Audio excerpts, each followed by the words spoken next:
Well, good afternoon. We'll go ahead and get the program going. I know there's still a couple people that are going through the food line, but it's a couple minutes after noon, and we want to go ahead and get today's program and a presentation from Dr. Patrick Jones on economic trends in our region coming up and going through. Thank you, CG Public House and Catering, for sponsoring today's luncheon. And also we'll talk a little bit more about the Toys for Tots drive. By the way, I forgot I should introduce myself. My name is Colin Hastings. I'm the Executive Director of the Pasco Chamber of Commerce. And at this time, I would like to invite you to please join me for the Pledge of Allegiance.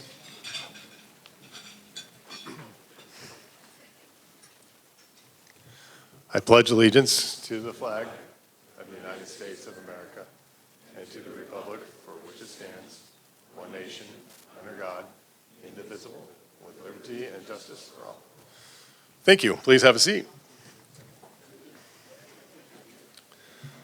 I want to take a moment here to introduce some of the elected officials that have joined us here today from the Port of Pasco.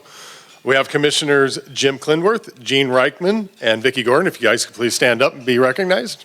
Thank you. And I don't see Stu Nelson. Norm, is he on vacation or something? And I know we have some council members elect for the city of Pasco that are here. Peter, congratulations. I know Charles Grimm as well too. Thank you. I don't see any of the electeds that are here. So with that, also want to take a moment and quickly introduce our Pasco Chamber Board of Directors. And if you could just kind of raise your hand, but Norm Rommel with Franklin PUD, Tim Brigman, SDCU, Walter Timmons with Banner Bank, James Sexton with JMS Construction, Janet Mick with Minuteman Press. I thought she registered, she hasn't shown up yet. Christina Vieira, Vieira's Bakery. Delt Clark, of course, who is our president. You'll be hearing from him a little bit later. Rob DiPiazza, our past president. And Edison Valerio, State Farm Insurance. Did I overlook anyone on the board?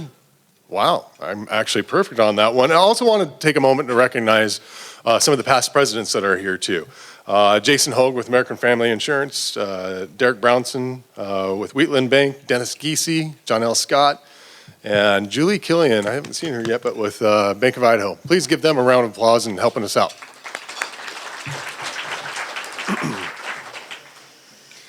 If you haven't noticed yet, there is a Toys for Tots drive that we're helping the Marines with this year. Many of you did get the notification of that, so you got a little blue ticket, because if you brought your toys today, you got entered into a, a raffle drawing. So thank you for your support, but it's not too late. If you haven't donated yet to that, there are all across town blue barrels that have the ability to take your donation. They include, of course, the Pasco Chamber of Commerce, and there's one here at the Red Lion. And JMS Construction, I think they have something going on as well too, where you're gonna do match. If not, now you are, because I just said you are.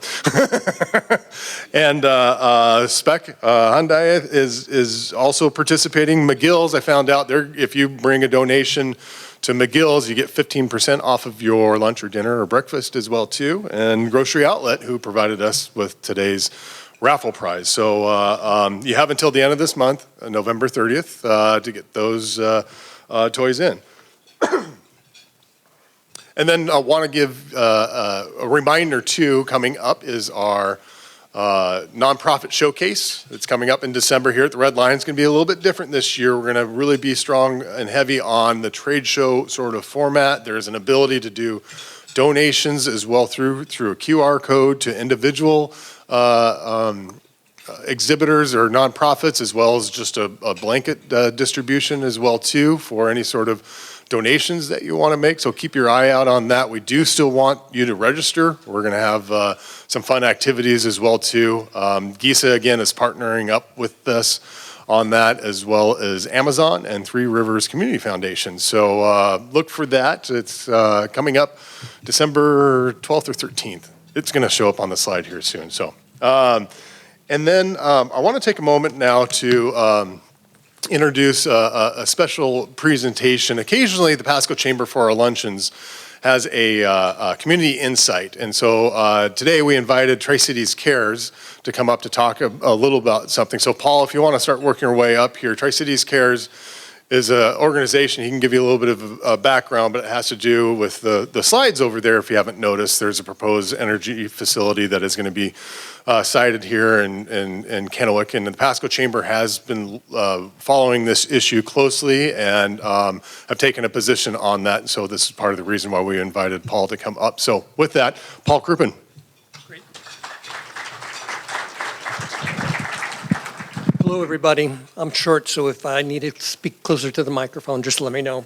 Colin, how do we flip this to? All right, you got it. All right.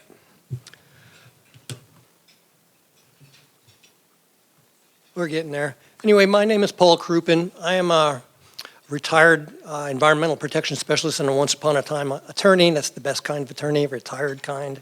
I used to work for the Department of Energy. My office was in the federal building. I got involved with Tri-City Cares after learning about this project a year and a half ago. I don't know if you know much about it, but we're going to basically give you a quick introduction. There's the map. We're looking at Tri-Cities, Kennewick, Pasco, Findlay, Richland, Benton City. The project is 25 miles across. It occupies the Horse Heaven Hills, the ridge line, to the south, 4 to 6 miles. It's rather large. 25 miles is equivalent to the distance from downtown Seattle to Tacoma, downtown to Seattle to North Bend, or up to Everett. It's rather large.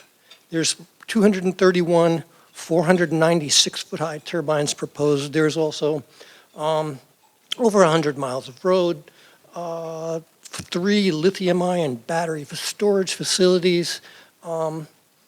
It's rather large. It's the largest proposed wind turbine solar project in the state of Washington. Where we're at, a final environmental impact statement has been written. And it was just published on October 31st. Let's see if I can get this to go down. Let's go down. These turbines, 496 feet high. That's the proposal for the 231 turbines. There's a proposal for 150, also in the EIS. Those turbines would be 671 feet high. That's 70 feet taller than the Space Needle. And to put it into perspective locally, those 499-foot-high turbines, not even the big ones, that's 3 times the size of the Cadlick Regional Medical Center in Richland, which is 140 feet high. So these are huge. One of our biggest accomplishments, now these are the existing turbines looking out from Red Mountain. You can sort of see the slice of this photo. You can see Red Mountain is at the center of the black circles, and then that slice with this photo above it is looking to the southeast. Well, those are the existing wind turbines in between Tri-Cities and Walla Walla and then north of Walla Walla. You can see that where that slice is. And then the black dots shows you where the proposed project is, and all the yellow dots, those are the existing turbines. So you can see that this project will add a rather large wind turbine footprint to this entire southeast Washington region. And one of our big accomplishments is a year ago, the flashing red lights at night caused a lot of people to, concerns about on driving and about red lights in people's bedrooms at night. So anyway, Tri-City Cares board members sat down with Representative April Connors, Representative Mark Clicker from Walla Walla, and we proposed aircraft detection lighting systems. I testified in the House in March and the Senate in April. It came out of the House 94-1 in favor of putting the bills and 84-1 in the Senate. And the governor signed the bill into law on May 9th. And so we turn the lights off at night. If an airplane needs it, the lights go on, airplane goes by, lights go off. It eliminates 96, 97% of the lights at night. So that was our major accomplishment so far.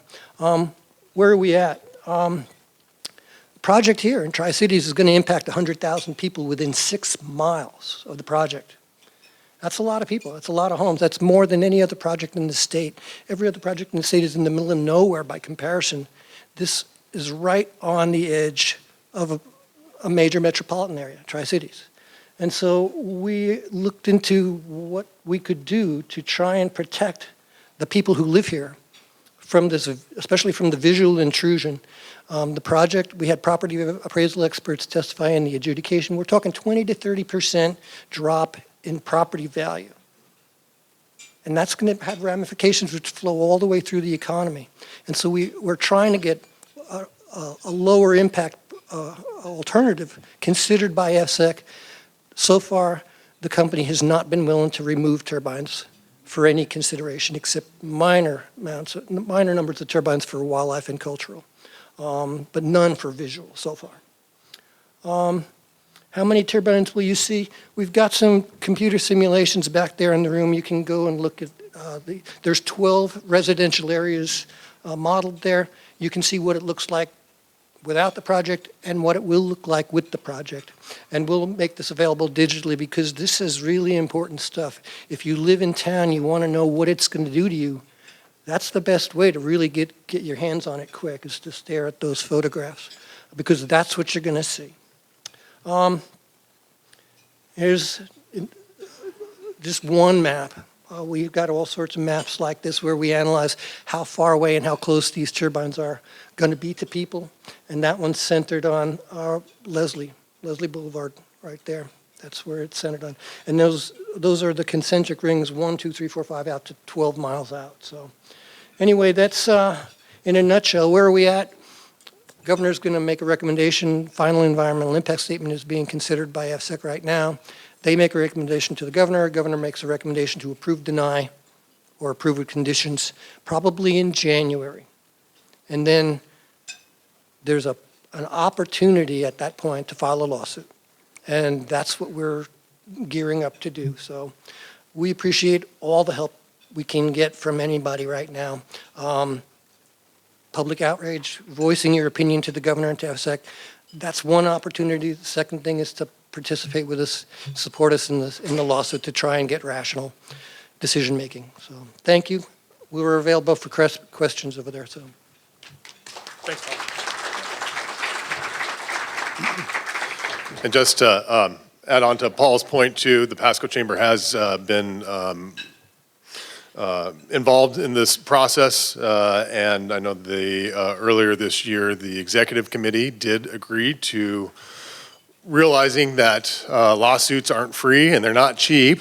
No offense to any attorneys out there, but we did commit $500 to the cause, but we're going to really encourage our Pasco Chamber membership to also learn more about this and make donations as well too. So you'll be seeing some communications on that. But we appreciate the effort that Tri-City Cares has been putting forth on this. It's been a lot of work, and they've been working extremely hard on this. And it's a tough issue. So any sort of impact you can make, we really encourage that.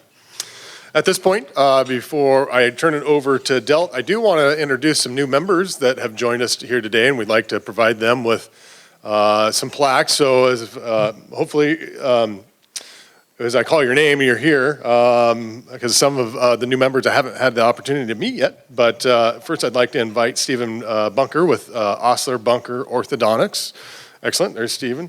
Of course, Delt Clark, many of you know, but he's got a new position with Carpenter Drilling, and they joined, so welcome, Delt. Carla, of course, a lot of people know Carla Martinez with Senior Life Resources. So Carla, if you could please come up. And then Peter Harpster with Harpster Land Development as well too, as a new member. So we didn't have a chance to do this last month because we had the forum, but we want to, we're excited about all the new members that we're getting, and a lot of the effort goes to our board of directors. So please help me welcome the new members, and we'll pass out the plaques and take a quick picture. Oh, I missed somebody?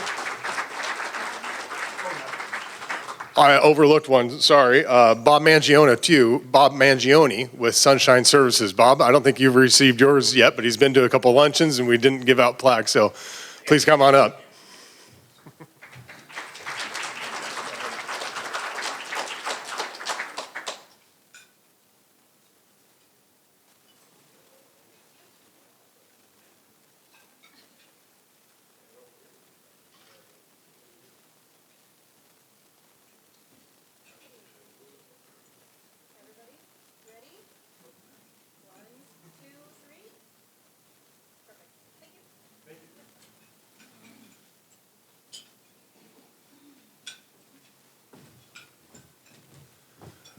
thanks again to the new members, and if you haven't had a chance to introduce yourself to them, get to know them. That's one of the great things about our luncheon and why we have the little moniker where everybody gets to know your name. And so with that, that's actually Delt's job, and I'm going to introduce Delt, who is our 2023-2024 president. That's going to take us through the rest of the program. So please help me welcome Delt for his first luncheon. I don't think you need this. I don't think I need that. All right. Thank you, Colin. Thank you, everybody, for coming out and attending today. We also want to thank our sponsor today, and that's Shirley with CG Public House. If you would like to say a couple words, Shirley, you can.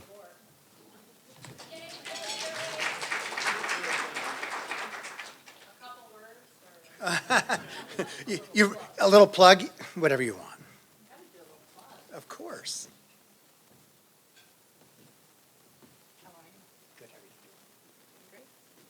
Okay. How long do I get? Anyway, good afternoon. I'm Shirley Simmons from CG Public House Restaurant and Catering. Thank you for the opportunity. I think I know quite a few of you in this room. And the ones that I don't know, I'd like you to give a brief history of our restaurant and catering. We opened in 1979 on 395, right where there is currently a Popeyes. And in 2006, we built our new location on West Clearwater.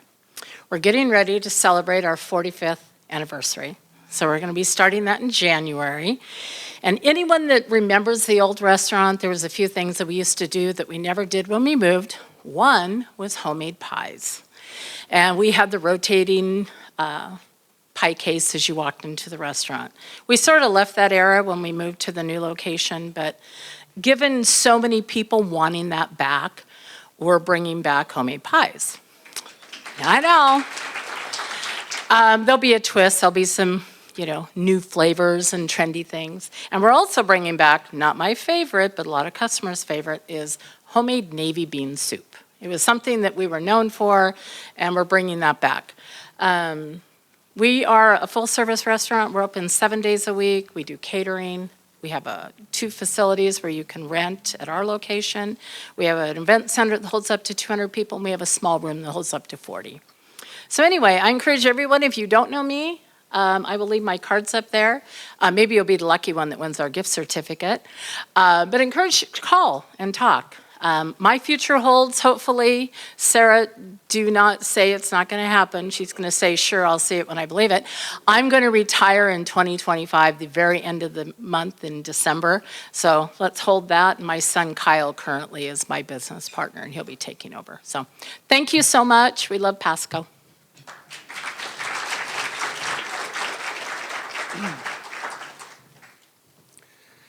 So our keynote speaker today is Dr. Patrick Jones. He's been the executive director for Eastern Washington's Institute for Public and Policy and Economic Analysis since the inception. He's the past president, and his past and present professional and volunteer work includes the executive director of the Biotechnical Association for the Spokane region, chair of the St. Luke's Rehabilitation Institute Community Advisory Board, a member of the Spokane Economic Development Council, chair of the Spokane Entertainment Arts and Convention Advisory Board, a member of the Board of Association of University Business and Economic Research Bureaus, and a board member of the Spokane Convention and Visitors Bureau.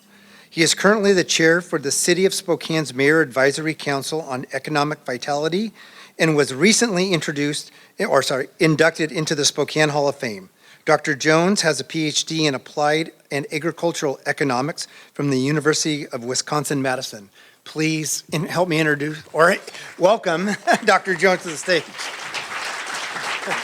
Thank you. Well, it's good to be here. Actually, should I say, Colin, it's good to be back. It was checking my notes. It was 5 years ago this month that Colin first asked me to come and speak before the Pasco Chamber, and so I jumped at the chance then, and I jumped at the chance now. I come from a business family. My parents started their business in 1954 in Spokane, And I did not come back to become an academic at the university. I actually came back to run the family business, but here I am. A bit about the Institute. We were started in 2002 by the Board of Trustees as a little pilot balloon to try to bring the university talents outside the classroom into the region we serve. And we've been, that balloon is still floating, and I started in 2002 myself, and we've been at it ever since. I just wanted to point out that besides the project I'm going to touch on today, Benton-Franklin Trends, we've had many other opportunities to do research in your community, and they include healthcare, economic outlooks, education. And at the moment, we've got two other analyses going on in the greater Tri-Cities. So a bit about Benton-Franklin Trends. Let's just bring this up here. Okay. This was launched in 2016, and we were able to bring some federal dollars and ask some of the city leaders or the community leaders whether they would like to invest in this kind of a program going forward if we could spend the federal dollars here, and everyone that we talked to said yes. So I just want to tell you what this is all about. It's really trying to make information quick and explainable and neutral. So we use graphs, as you'll see here shortly. We have in these graphs comparisons over time. We have within the graphs a comparison to the Tri-Cities or other parts of the Tri-Cities to some benchmarks, which you'll see here as we go on, if you haven't seen it. We always have some context. We always try to explain what's going on with a little bit of detail. And that detail, though, is pretty neutral. We want not to take part in a political debate on one side or another. We want to be in the debate, if possible, offering the facts. The site is always on, and I want to point out we have several sponsors in the room with us today. We have the City of Pasco, we have the Pasco Chamber, we have CBC, Columbia Basin, and then we have low-end heirs at United Way. So it's something that I brag about. In the other projects, we have actually many projects like this around the state, but this is the broadest coalition of support that we enjoy in the metros. The last thing I'll just talk about by context is that we being Eastern, did not choose what you see on the site, but those came about through a pretty elaborate community process where votes were taken, and we went out and then chased down the indicators that people wanted to see after the votes were taken. Currently, there's about 175 measures of life in the Tri-Cities, the greater Tri-Cities. This is the largest site we have among all the projects except for Spokane, which makes sense because you are the second largest community that we work in.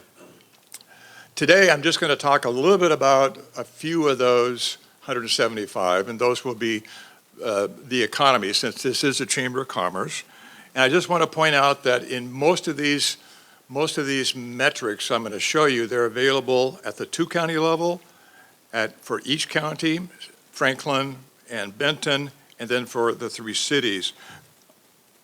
I'm going to look at Franklin County, just because I know that we're in Pasco, but it's a little faster to navigate just going to the counties. So hope that is fine for everybody.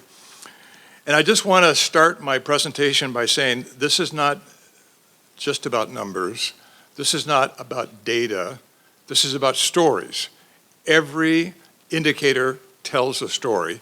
Sometimes it's hard to figure out. Sometimes it's pretty easy to figure out. But I'm gonna walk you through just a few stories.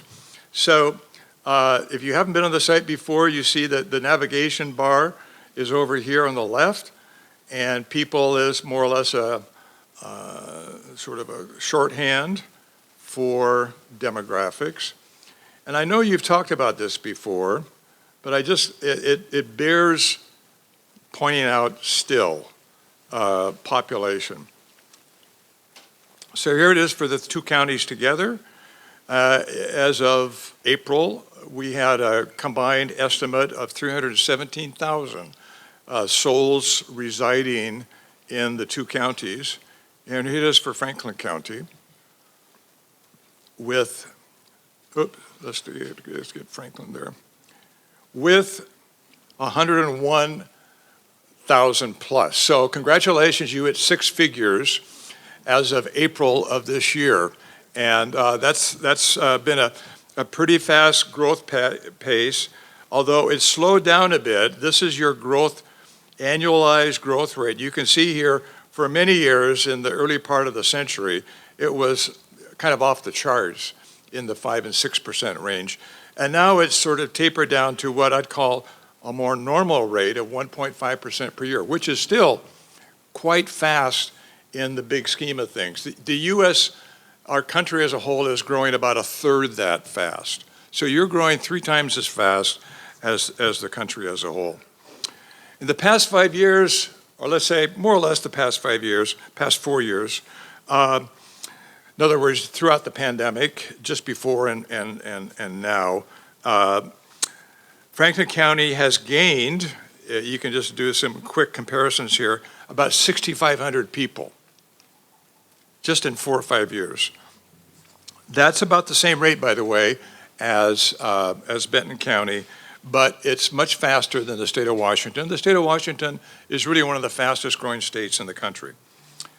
So that's where you are as of April, 101,100. And you can see, if you haven't been on the site before, you can drill down and look at the different cities, which I'm not going to do. You can get the context that I've spoken about, as well as immediate link to the data sources by clicking on more information. And if you want to play with the numbers yourselves, you can click on download data. But let's just pause here and consider then the future. Some of you in the room know this, but probably many of you don't. But there is a forecast out there for all the counties, including Franklin County. And for 2030, the middle range forecast is for 115,000 versus what you saw, 101,000 just this April. So we're looking at a gain of 14,000 just in the next 8 years. To put that in context, that's almost as big as West Richland going up in the county. Or if you're from Spokane, almost a little bigger than a whole new Liberty Lake going into your county. If you go even further, according to the demographers at the Office of Financial Management, you're looking at 23,000 people gain, so within 13, 14 years. These are the fastest growth rates forecasted for the state of Washington. You're tied, these are the fastest. As a metro area, which includes Benton County, you're actually tied with Clark County, which is the Vancouver area. So just think about that, ponder that, because that has some implications. I'll just toss out a couple. First of all, is this the way you want to grow? There are some parties involved in communities that I work in that don't like to see this faster growth rate. They think it's taxing the systems. And in fact, when we started working on Walla Walla, I ran into bumper stickers that said, "Don't bend Walla Walla." And I haven't seen a bumper sticker like "Don't bend Pasco," but you never know. Then the obvious question that I'm sure many of us in the room, especially the folks here on my left from the city of Pasco, are wondering, where are the people going to go? Where's the new infrastructure going to be placed to accommodate 14,000 and then 24,000 new people over the next few years? So, as we all know, these decisions have some lead times to them. So, some pretty interesting conundrums that come with what I would think, for most of you, would regard as quite good news to be this a fast-growing community. Now, I'm going to shift to economics and shift to business and spend the rest of my time here and talk about what is probably, I think, most economists regard as the central measure of economic progress. And this is something called household income, median household income. And the most recent number we have for the Tri-Cities, Greater Tri-Cities, is 83,000. That was as of 2022. Here's the US number, much lower, and Washington State, considerably higher. I'll just stop here and say, you are the only community that we work in, only community in Eastern Washington, we work in Skagit County as well, that has incomes higher than the US. All the rest of Eastern Washington, including my hometown, have incomes much lower than this. So you have some tailwinds here in your income. And what do we mean by income? Well, let's just review the definition of median household income real quickly. Median is that part of a set of numbers that divides 50% lower, 50% higher. Typically, we use medians as opposed to averages because in the income world, there's a lot of people who really push the numbers to the right-hand side or push the averages way high with these very high incomes that they have. And I'm sure if you would reflect on the number of billionaires in King County, you can see where that might play a role. Households are important because it's more or less families, but not always.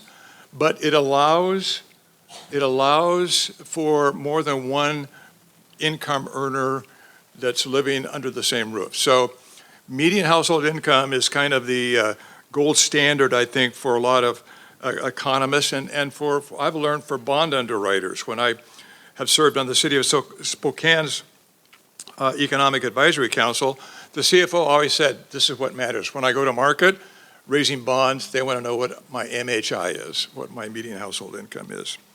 Now, I will say that this does not count a lot, the census measure does not count a lot of transfers payments. So transfer payments, roughly speaking, are flows from the government, such as Social Security, Medicaid, and Medicare. This only counts what the census regards as money income.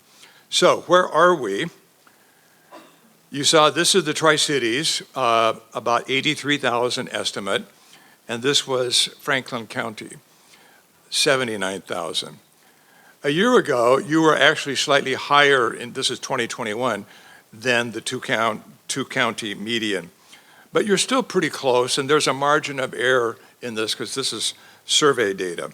So I'm just going to pause here. You're the magenta line, by the way, and just say that at 79,000 plus change dollars, you are higher than any other county in Eastern Washington except for Benton County. That includes my hometown. 65,000 is the median in Spokane County. So you're far above what we see in Spokane. And generally, just like we saw with population, the pandemic was actually pretty good for incomes here. Franklin County's median household income grew a cumulative rate over 4 years of 28%. That's very fast in the world of income.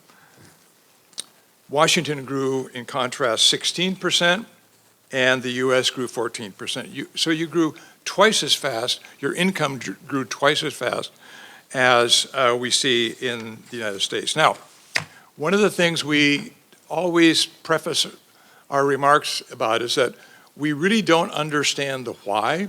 We have some ideas. You might have ideas why income here has grown as fast, but for every why question it would take, actually, maybe for some of our interns, it would be like a term paper. So we don't really know why incomes have grown so higher, but again, I think you might have some ideas about this. Okay, so the income streams are composed of three parts. What we make in our investments, which is the smallest part, what comes from DC in transfer payments, which is usually in the middle, and then what we earn. So I'm going to take a little peek at what Franklin County has been earning, and this is something we call average annual wage. You could call it the average annual earnings. And this has gone through some interesting changes recently. So here's for the two counties combined, 61,000. You see that's for one person working all year. That's the average, quite a bit different than median household income. And here it is for Franklin County. Let me just click off. If you're unfamiliar with the site, you can simplify the graphs by making them this way. Franklin County has traditionally run quite a bit below the two-county average. In other words, it's run quite a bit below in its average earnings Benton County. So you see there's about a $9,000 difference here. However, you hit over $50,000 for a year, again, for the first time in 2022. And that was a gain of 4.7%. The gain here, community-wide, was about half of that.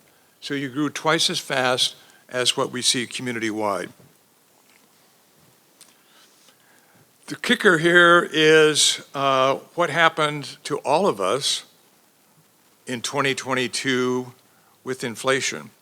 This is the first time we've observed this, where if you actually take inflation into account, you had a decline in what we call your real income, going from 42,000 down to almost 41,000.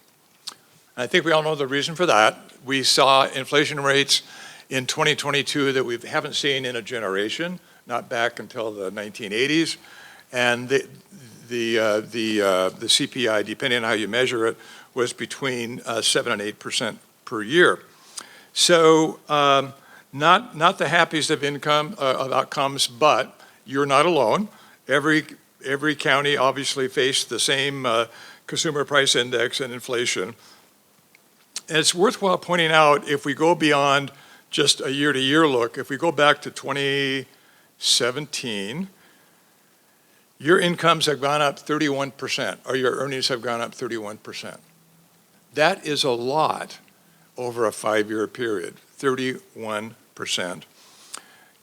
For the region, it's been 22%. So again, you're outpacing on population, you're outpacing on income, you're outpacing on wages. What do we see in 2023? Well, this is the bane of my existence as an economist trying to get data. It comes with a bit of a delay, but we know what's happened in the first quarter of the year. Wages in this community went up almost 10%. I don't know if you felt that way, but wages on average went up 9.6%, and inflation was far less. Inflation was about half of that. So in contrast to what we saw in 2022, you're going to have what we call real wages look pretty darn good, in my opinion, by the end of this year. Okay, so I want to talk a little bit about what the economy is here, and we do that by looking at employment shares, in other words, where people work. So just imagine, let me just go straight to Franklin County. The 5 largest sectors by employment in your county, and here they are. Manufacturing at 11%. That's the highest manufacturing share in any community we track. To have a manufacturing workforce base of 11% is pretty unprecedented. And if you go back to 15 years ago or almost 20 years ago, you can see it was 8%, so it's grown quite a bit. Government is at 18%. Might surprise some of you to know that government's always the largest sector in almost any community we work in. Why is that? It's not because Adam Lincoln has padded the payroll at the city of Pasco. It's because school districts employ a lot of people, and this includes school districts. So what's really driving, in most cases, government numbers are our school districts, and you can see 18% of the workforce here were in federal, state, and local. Healthcare social assistance, that's been about the same at 9%. Retail trade, 11%, and that's grown as Franklin County has gained more retail outlets over the last 15, 20 years. And of course, no surprise here, the second largest sector is agriculture at 16%. So 1 out of every 6 workers is in what we call production ag. And I might add, the manufacturing base here is very much agricultural processing, so you fold in ag processing to manufacturing, you get obviously a real preponderance of importance of agriculture. So why is all this important? Well, first of all, it's good to know, where people are. But if you're really concerned about raising incomes, if you're really concerned about raising wages, you need to know where people work. If this were Seattle, you'd want to know how many people work in information technology. And you'd want to find out that their average income in information technology for King County is $300,000. That has a lot to do with raising the overall average of King County, which is obviously far higher than what we see for the state. So that is a pretty, I wouldn't say static, but slow change in the structure of the overall economy. Agriculture being slightly less important than it was, retailing being slightly more important than it was, and the rest the same. So I don't know about you, but when I listen to the elected officials talk about success in the economic sphere, it's this metric that they look at. How many jobs have we created? How many jobs are there now versus a while back? So this is looking at year-over-year changes for the 2 counties, and you can see that for the 2 counties, it gained about 5,100 jobs between 2022 and 2021. And what about Franklin County? Well, just look at the size of this bar on the right-hand side here, and you can just peruse every bar to the left and see that it is by far and away the tallest, i.e., more jobs were created in 2022 than ever before in the county. Pretty cool. We do have to recognize that in the worst of the pandemic, the county lost 1,300 plus jobs, almost 1,400 jobs. But by 2022, it had made up for all those job losses. So if you go back and look at the decade, the past decade, the job growth has averaged about 575 a year, and would be probably close to 1,000 a year had the pandemic not occurred. But actually a very good growth rate, and you can see that year over year it was 5.3% versus the 2 county average that was a bit less than that. Okay, so that's once over lightly on workforce or the labor market. We can talk a lot about that. I spent a lot of my own research time looking at sort of the workforce issues, labor force of the future, and there are some very interesting questions. But what I want to talk about now is just sort of a measure of economic activity, and I'm going to look at taxable retail sales. So this is not just what we see at retail, but it's what we tax under retail sales for the entire state. And the big difference, and I think there are a few people here from the construction industry, is that in this state, construction is a part of this tax structure. So let's examine that real quickly. Why would we care about this? I hope that's pretty clear. If you're in local government, I think you know that this is one of the most important legs of your stool in bringing revenues to you. If you're a person who's trying to understand what's going on in the local economy and seeing what the momentum is, it's good to know what has happened recently. And we do have a quarterly metric here that I'm not going to take the time to show. And what happened last year was pretty unprecedented in Franklin County. You can maybe read that little mouse over. Almost $2.7 billion in taxable retail sales. It breached $2.5 billion for the very first time. You had double-digit increases of 13%, which were far higher than in Benton County and far higher, for that matter, for the state. It's way above, if we go back to pre-pandemic 2019, way above $1.7, $1.8 billion. So you've been on a rocket ride from taxable retail sales over the pandemic period. And this has probably been good for a lot of different businesses. However, 2023, here and elsewhere, has not been a great start to the year.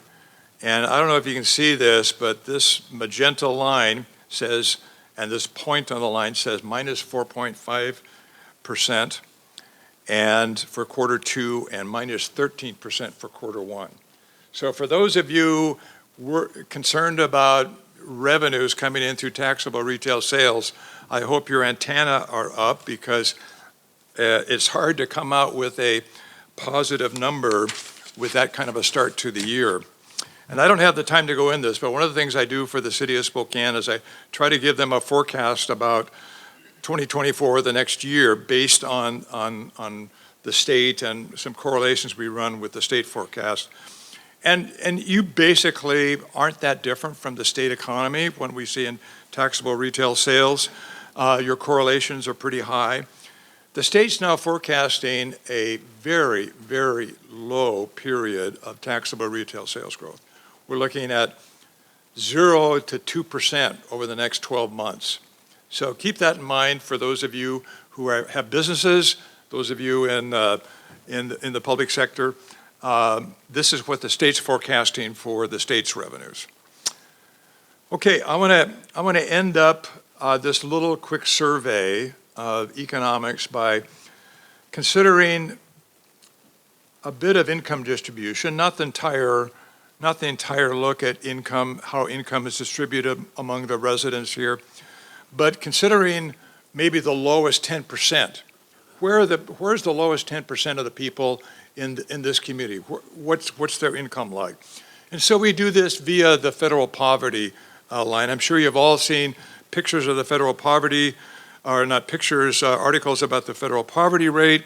This is one of many measures to look at poverty. United Way has something called the ALICE measure, which is a broader measure. This is actually the first and maybe most restrictive measure. But the federal poverty rate is something that's been around since the war on poverty in the mid-60s for President Johnson. And it assumed back then that the food budget takes 1/3 of a household's expenditures, and so worked it out from there what 1/3 of a food budget costs, and then did the arithmetic to get up to just a get by budget for a family. And by the way, these are families, not households. And the federal poverty thresholds vary by size of family, so whether it's one person, 2 people, 4 people, 6 people, and they're updated every year by the CPI. What is it for 2023? $30,000 for a family of 4. $30,000 for a family of 4. If you're above that, if you've got $30,200, you're not poor, according to that measure. If you're right below that, you are poor. And by the way, the federal poverty levels are the same whether you're in Pasco or whether you're in New York City. They don't vary. So think about $30,000 for a family of 4 in Manhattan. Okay, this is a result that I hope you can take some joy in, some pride in. And this is looking at both the number of people who are at or below the federal poverty level in Franklin County and the rate of all people.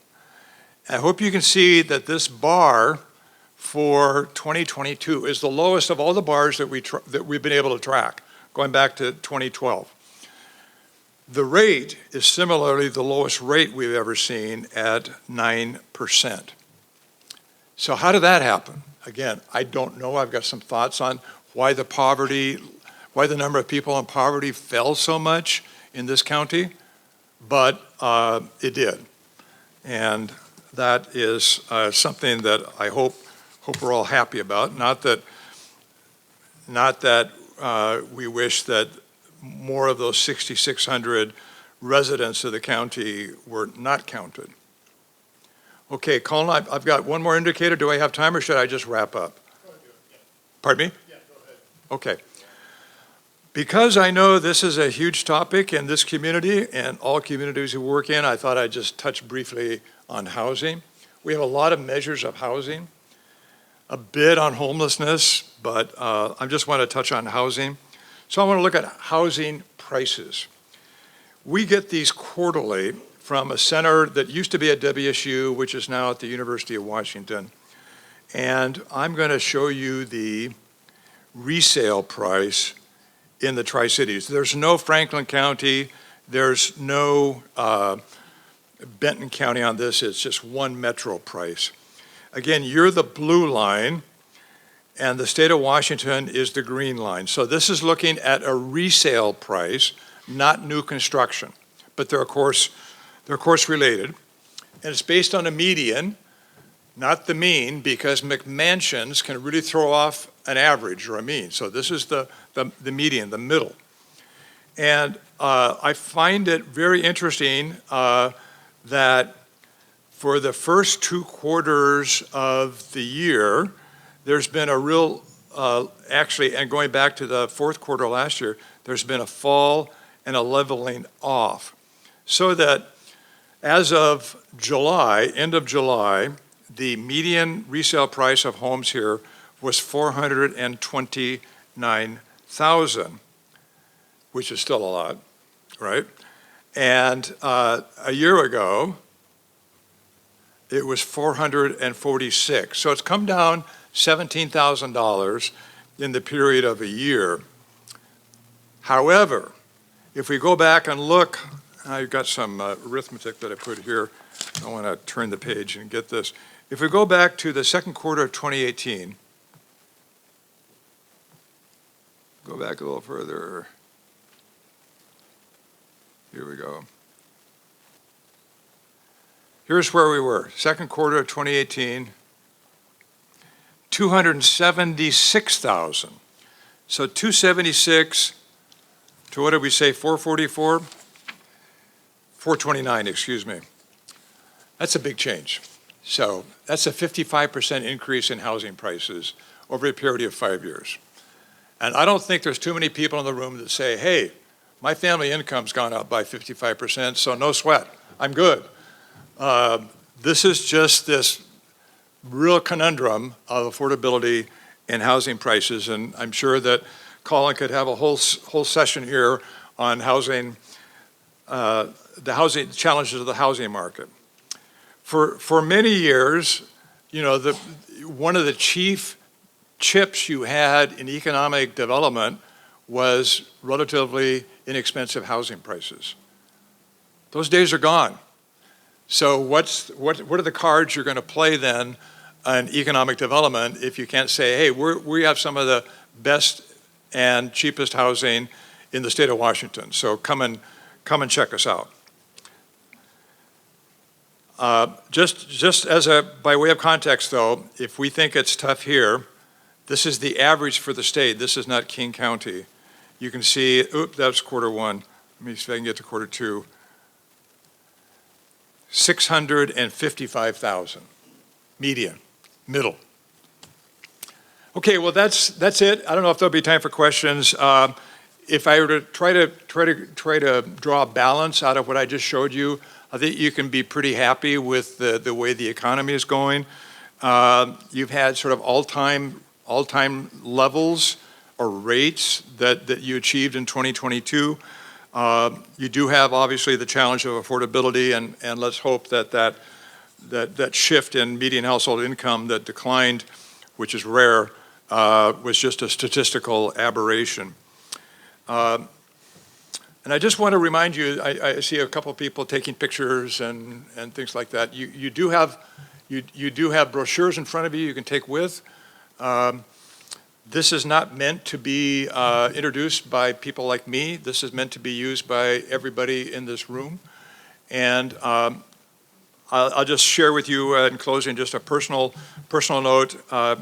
When we first introduced the Spokane Project in 2006, I gave quite a few talks, and people had saying, "What are you doing, Patrick, in academia now? I thought you were running the business." And I said, "No, I'm here now." But I said, if I had known a few years ago what I know now about the Spokane market through Spokane Trends, I would have made different decisions.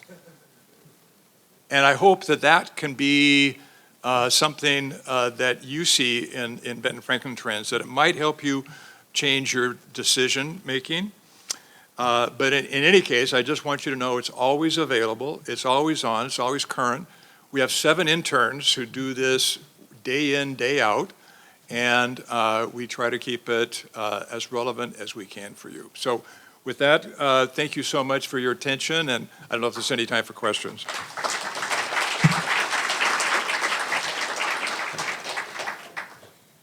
Are you here for a bit, Dr. Johnson? Pardon me? Are you here for a bit? Yeah. Yeah, so to keep things rolling, if you have questions for Dr. Johnson, he'll be here, so he'd be happy to answer anything. One more time, round of applause. Thank you so much. All right. Once again, we'd like to thank everybody for coming out today. Thanks to the Red Lion for hosting us. Thanks for PSC-TV for being here as well.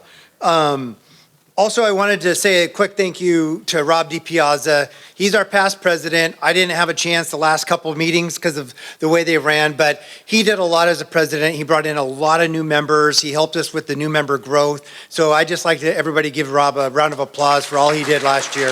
Thanks so much. All right, door prizes. So this is for the Toys for Tots. All right, the Toys for Tots, $50. All right, grocery outlet. Thank you, Charles. Can we just do the last 3 numbers? Yep. Okay, 908. Who's got 908?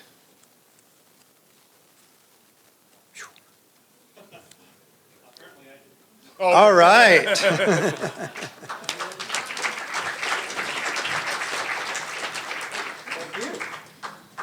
$50 gift certificate, CG Wear, CG.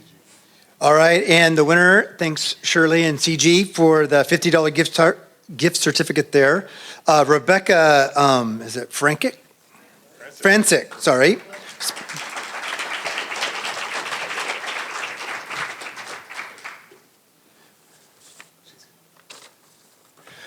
Once again, thank you everybody for coming today, and thank you for the new members who showed up. If you can, bring somebody to next meeting, and we will see you. Have a happy Thanksgiving, and we'll see you in December.